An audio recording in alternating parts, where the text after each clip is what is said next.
But today, there's two things. One, I think this one is for Alex. He asked about, he wanted to see us haltering her now that, things are a bit better. And she's not 100% yet, but we'll figure out a way to do it. But number two, I want to mention, let's call it an exercise that I did with her that really made a huge shift in Sapphire here. And I want you to stick around and watch what we're going to be doing. Something that you can do for any really dominant horses, even though she's sort of spooky, or she looked like she was spooky. She was just untrusting. But deep down, she is a very dominant horse. And that came out in the training as well. So what you would do for dominant horses is very, very similar to what you would do with horses that bite. There's another video that we did years ago about horses that bite and what to do, how to fix that problem. So if you know that exercise, great, you don't need to watch. But if you don't know that exercise, keep watching. Right. Good morning.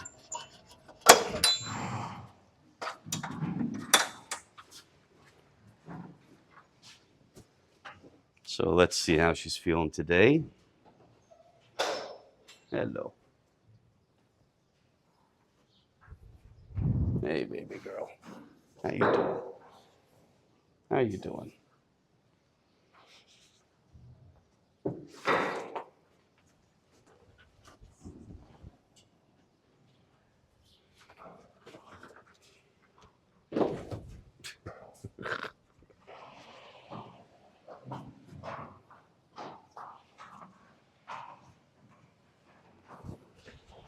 So I do have to put my hand around her nose and grab this piece, because still, if I'm coming from underneath, she doesn't really let me do that yet. And I'm not forcing anything, because things, just give them a little bit of time, that'll all disappear. So anyway, come on then.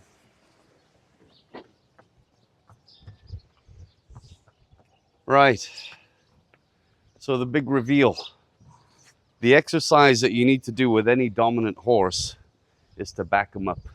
And I hadn't done so much of that before. And then one day I thought, you know what? After we finished the training session, took her out the round pen, but we did backing all over the stable. Everywhere we went, I just backed her up. So we probably did about, 30 minutes of backing, and just asking for 1 or 2 steps and then releasing, then 3 or 4 steps, then releasing, then 20 steps and releasing. And, she's kind of pretty good at it.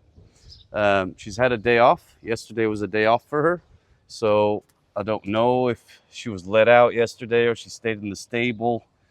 But judging by the saddle marks on her, I think she just stayed in the stable. So I need to get on top of that as well. Anyway, so let's give this a go. So we're just going to basically be backing her up all the way to the round pen today.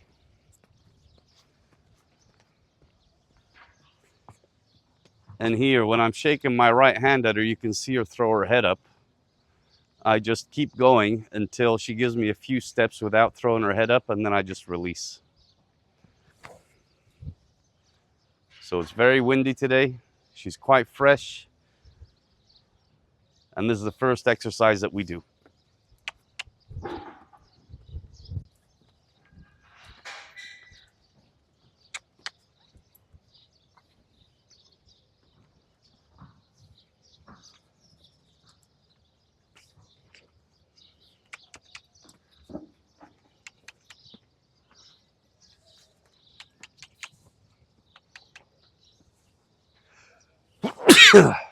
Sure, pretty dusty as well.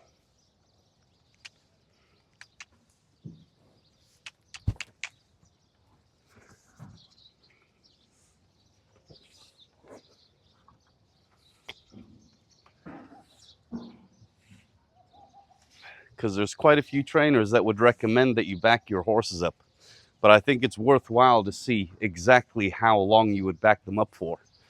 Because sometimes, even back in the day when I was still learning, I was like, okay, I've done a couple of minutes of backing up, that's enough. She's done 20 steps back, you know, that's enough.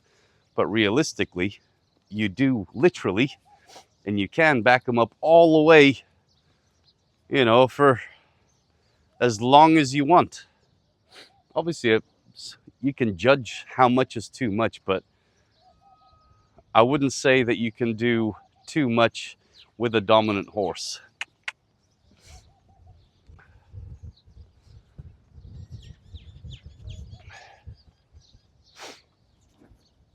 The key to making sure that the horse doesn't develop sort of a dislike to you asking her to back up is just to do it in intervals and judge as to how much she can handle, right?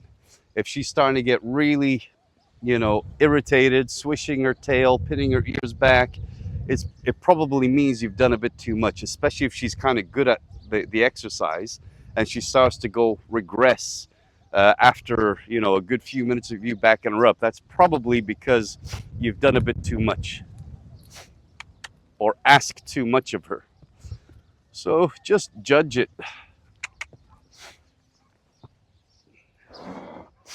And I know that might sound like a bit of a contradiction where I say you can't do too much backing up, but only once they're good at it. If they know their job, they've done lots and lots of backing up, then it really doesn't matter how much you do after they get good at it. But initially, need to wake her up a little bit.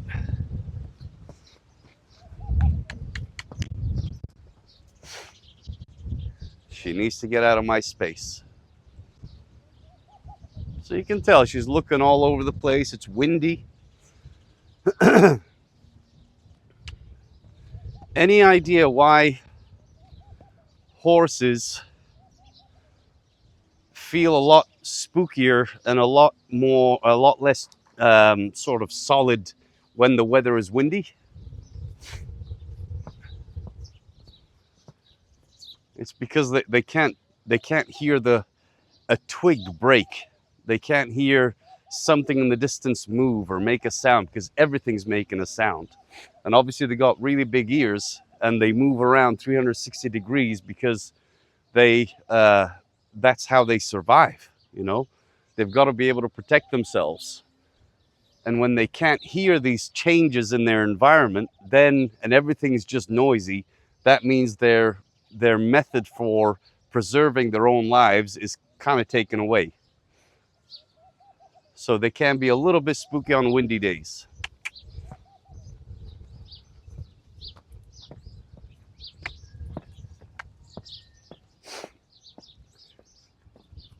So even though I've got to increase that pressure with her, I'm very, very happy with the pace that she's given me, the energy that she's given me with her backing up.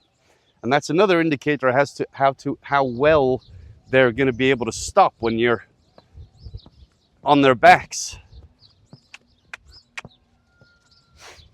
So I'm looking forward to actually riding her at some point.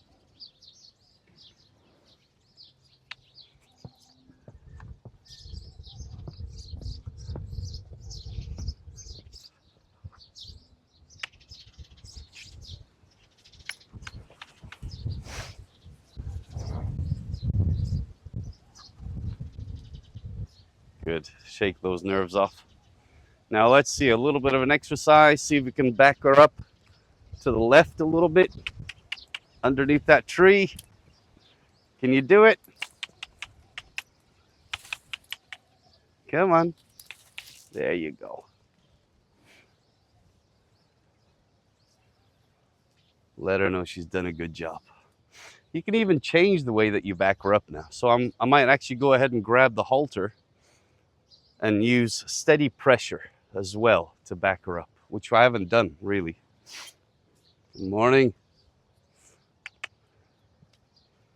So I'm gonna go back to asking her for 1 or 2 steps now. So pick up here gently, cluck, cluck. Backing her up over the tarp.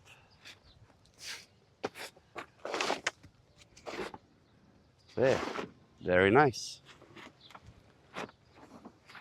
Look, I love this. I love this. She's got her foot stuck in the tarp. No panic, no drama. She's just thinking through it. Can I take my foot out of this thing? And the answer is yes, you can. Well done.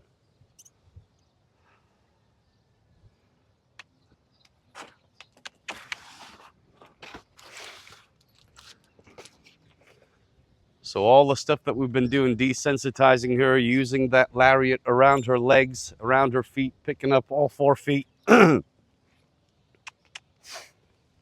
is actually paying off with these kinds of things, you know? So you can see, just pick up gently, ask her for a little bit, and then release it. Pick up.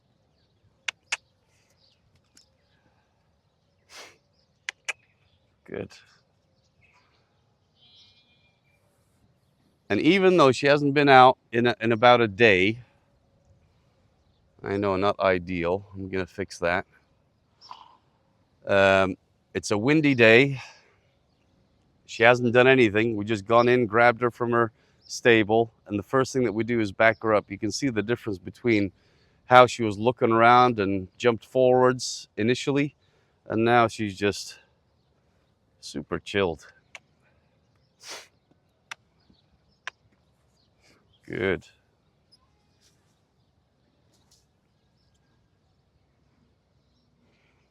Loving those soft eyes as well. There's the first nice step. Off of light pressure, I'll release. There's one step.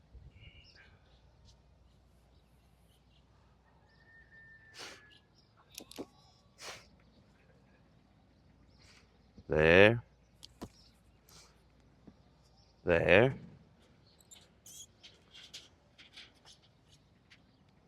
There. So you pick up gently, always ask. I like to think of 4 levels of pressure, especially in the teaching phase. It's suggest, ask, tell, good. And then the 4th level is make. Suggest, ask, tell, make.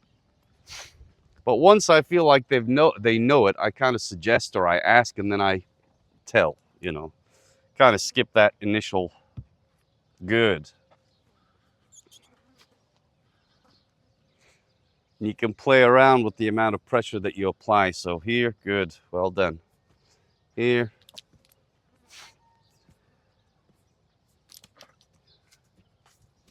So she's backing up into a tree, change my angle. Very nice. She can have that later on.